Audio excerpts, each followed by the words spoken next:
Hello there, good morning everybody. This is Pastor Shibu John from Toronto, Canada on the 5th of July 2026. This morning we are going to meditate from Romans chapter 1 and verse 16. Romans chapter 1 and verse 16.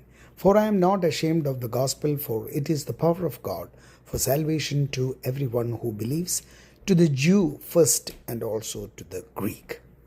Our focal point for today's meditation is be unashamed of the one whose power saves. Apostle Paul writes these words as a man who had every reason to be ashamed by the world's standards. He had been beaten, imprisoned, mocked, and shipwrecked for this gospel.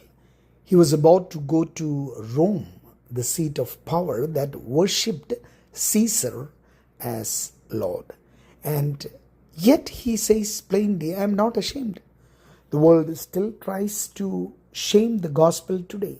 It calls faith intellectually weak. It calls holiness intolerant. It calls surrender to Christ foolishness. Apostle Paul knew this pressure well. He even names it earlier, for the word of the cross is the foolishness to those who are perishing. We read that in 1 Corinthians chapter 1 and verse 18. But to us, he adds, it is nothing less than the power of God. So the question is, why could Paul say this without flinching, or I would say recoiling? And can we say it too? The gospel is not ashamed of its source.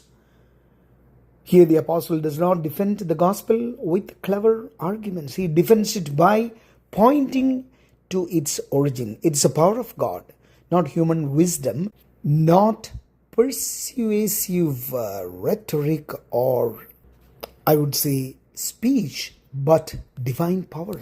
For the word of the cross is foolishness to those who are perishing, but to us who are being saved, it is the power of God. The world's intimidation only works if we believe the gospel depends on winning debates. It doesn't. It depends on the power of the one who spoke and light appeared. And you know what? When we feel small before clever arguments, we remember we are not defending God. We are simply carrying His power. The gospel is for everyone who believes. The apostle is very specific about it. This salvation is to everyone who believes, to the Jew first and also to the Greek. No one is excluded by birth, background, or reputation. This is why our love for the world cannot waver even while we reject its values. In John 3:16 it says, for God so loved the world that He gave His only Son, so that everyone who believes in Him will not perish but have eternal life. This is the tension Paul lived in his whole ministry, separate from the world's sin, but sent into the world's midst with love. 1 Corinthians chapter 9 verses 19 to 20 and 22.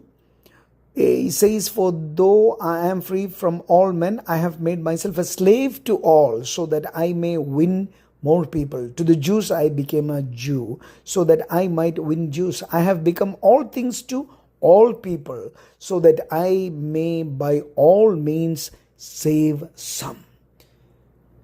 Again, we do not compromise the message. We do not withhold the love. The gospel demands no compromise, only courage. Being unashamed is very costly. It means being at odds with a world that knows no king but its own desires. Apostle Paul understood this rejection intimately, and still he pressed on. In Philippians chapter 1 and verse 21 says, for to me to live is Christ, and to die is gain. Living for Jesus Christ will look like foolishness to those perishing in sin. That is not a sign we have failed. It's a sign we are being faithful.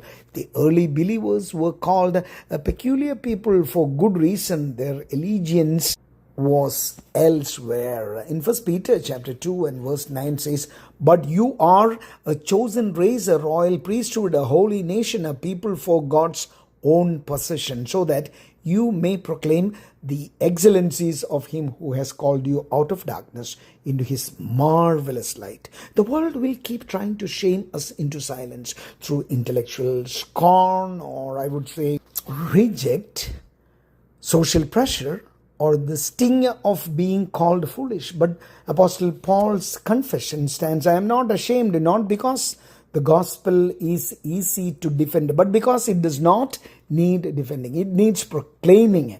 It is the power of God for salvation. So let us love the people the world has forgotten. Let us refuse the values the world exalts, and let us speak the truth the world resists, becoming all things to all people without ever bending the truth of who Jesus Christ is.